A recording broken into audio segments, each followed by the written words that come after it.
네, 9월 6일 주식시장 마감까지 이제 10분여를 앞두고 있습니다. 코스피 지수가 마감으로 가면서 그래도 낙폭을 좀 줄여가고 있어요. 네, 다행입니다. 네, 이제 약보합권까지 거의 올라오고 있는 모습인데요. 0.6%의 하락으로 지수가 거래가 되고 있습니다. 1773선에서 움직이고 있는 모습이고요. 11포인트 정도의 하락세가 기록이 되고 있습니다. 자, 기관 쪽으로 매도 물량이 급격하게 줄어들었습니다. 연기금이 매수세를 오후장 들어서 확대를 했습니다. 지금 현재 이 시각에는 700억 원가량의 매수세로 거래가 대응이 되고 있는데요. 외국인의 물량을 좀 받아내주고 있는 모습입니다. 외국인은 다만 3,936억 원까지 매도폭을 늘렸습니다.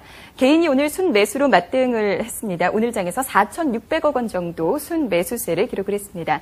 오늘 장 어떻게 보셨습니까? 네, 국내 기관 순매도가 지금 270억까지 줄었네요. 네, 그렇습니다.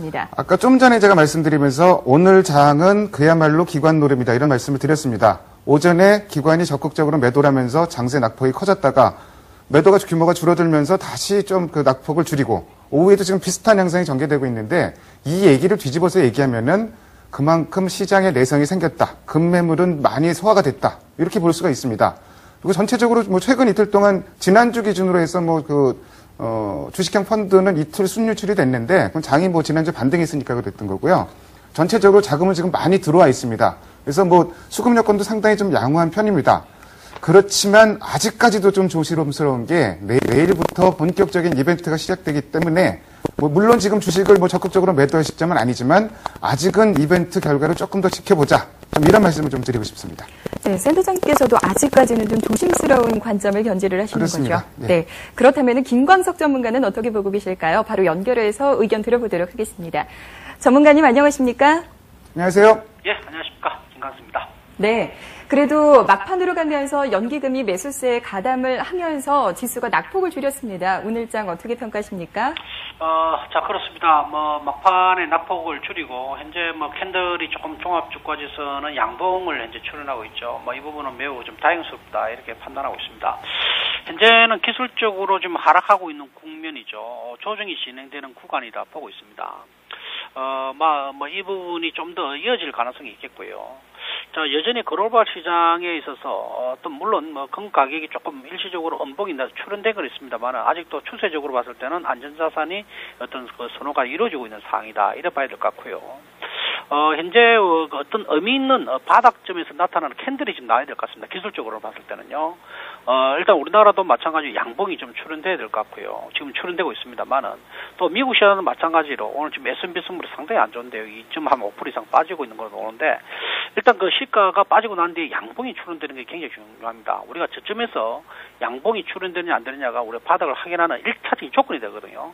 또 양봉이 됐다가 바로 올라가는 건 아니고 양봉이 출현되고 난 뒤에 다시 한 번 더 그 고점을 갱신해야만이 의미 있는 반등이 진행된다 보는데 일단 국내 시장이 오늘 어떤 양봉이 출현되고 있고 이 부분 다행스럽다 봅니다. 그리고 또 국내 주식들이 대부분 보게 되면은 좀 코스닥은 좀 주가가 많이 빠집니다만 그래서는 상당히 괜찮죠.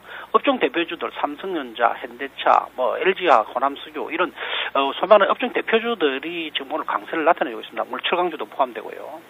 이런 부분들은 매우 다행스럽다고 봅니다. 현재 블루칩이 좀 선전하고 있다 이렇게 판단되고 있고요.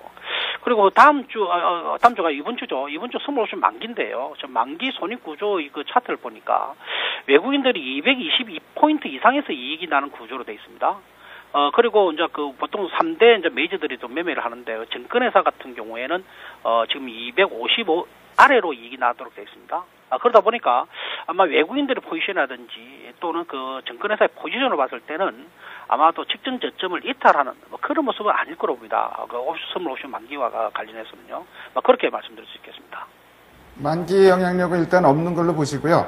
네. 그렇다면 일단 시장이 전저점을 깨지 않는 상황이다. 그러면 조정받을 때 좀 주식을 매수를 해야 되는데 오늘 아무래도 이제 업종 대표주들 제일 먼저 반등을 하기 시작했는데 반등 과정에서도요. 역시 이런 종목을 가장 우선적으로 관심을 가져야 되겠죠? 예, 그렇습니다. 사실 우리 센터장님도 느끼다시피 지금 현재 장은 상당히 힘든 장 아니겠습니까? 이런 힘든 장에서 우리가 자칫 잘못하면 이제 물릴 수 있는 가능성도 큰데요. 이왕 만약에 주식을 해가지고 물린다면은 일단 업종 대표주로 물리고 해야 된다는 이야기입니다. 그래야만이 나중에 반등이 나더라도 업종 대표주가 빨리 반등이 난다는 이야기죠. 그래서 지금 현재는 1등 주식, 업종 대표주만 갖고 매매를 하는 것이 기본적으로 좋습니다. 있습니다. 그리고 장세가 나중에 안정이 되면은 2등, 3등으로 그 확대하는 전략이 좋겠죠. 지금은 업종 대표주로만 집중해서 매매하는 것이 아마 리스크 관리상에도 좋을 거고, 수익률 차원에서도 괜찮을 것이다. 저는 그렇게 판단하고 있습니다. 전반적으로 뭐 시장의 전저점 깰 가능성은 낮고 업종 대표주 중심에 관심을 가지자 이렇게 말씀하셨습니다. 오늘 말씀 잘 들었습니다. 고맙습니다. 예, 고맙습니다. 네. 네.